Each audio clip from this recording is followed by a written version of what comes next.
আসসালামু আলাইকুম। যে ভাইয়েরা হালুন ভেড়া দিয়ে খামার শুরু করেছেন এবং খামার শুরু করবেন, তো প্রথম হালুন ভেড়া যখন বাচ্চা দেয় সেই বাচ্চা বেশিরভাগই মারা যায় কেন? তো অনেক নতুন খামারি ভাইয়েরা এই সম্পর্কে ধারণা থাকে না এবং বুঝতে পারে না।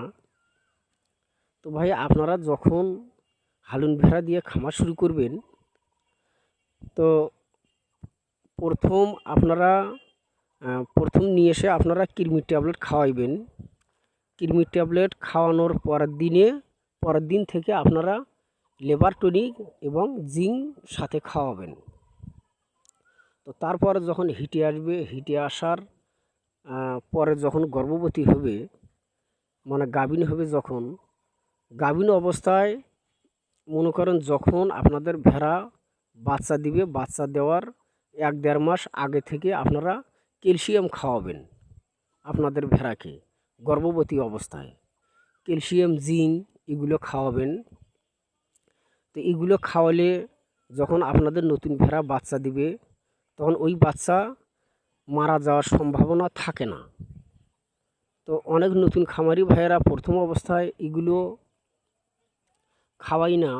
না খাওয়ানোর ফলে নতুন ভেড়াগুলি যখন বাচ্চা দেয়, বাচ্চাও হয়, বাচ্চা হওয়ার 2-3 দিন পরে দেখা যায় ওই বাচ্চাগুলি আস্তে আস্তে মারা যায়। তো কেন মারা যায়?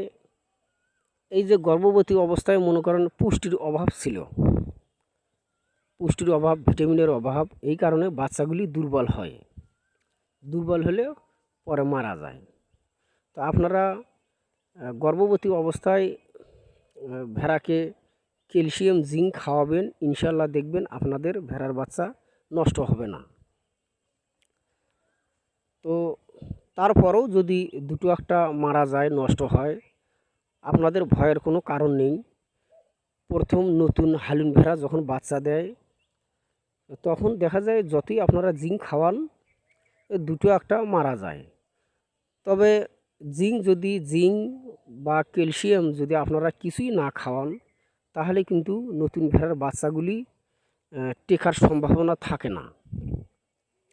যদি আপনাদের 10টা ভেড়া থাকে, 10টা ভেড়া মানে নতুন হালুন ভেড়া যখন বাচ্চা দিবে, দেখা যায় আপনাদের যদি 15টা বাচ্চা হয় 10টা ভেড়ার, দেখা যায় 12-13টাই মারা যাবে। তো 2-4টে বেঁচে থাকে, প্রথম অবস্থায় নষ্ট হয়। তো এই কারণে আপনারা নতুন ভেড়া যখন গর্ভবতী প্রেগনেন্ট থাকবে, আপনারা ক্যালসিয়াম, জিঙ্ক খাওয়াবেন। ইনশাল্লাহ দেখবেন আপনাদের ভেড়ার বাচ্চার কোনো সমস্যা হবে না। তো এগুলো লক্ষ্য থাকতে হবে আপনাদেরকে।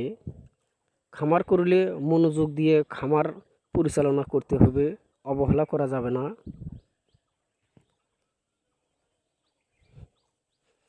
তো যাই হোক, আমার ভিডিওটি আপনাদের কেমন লাগলো? ভালো লাগলে অবশ্যই সাবস্ক্রাইব করবেন,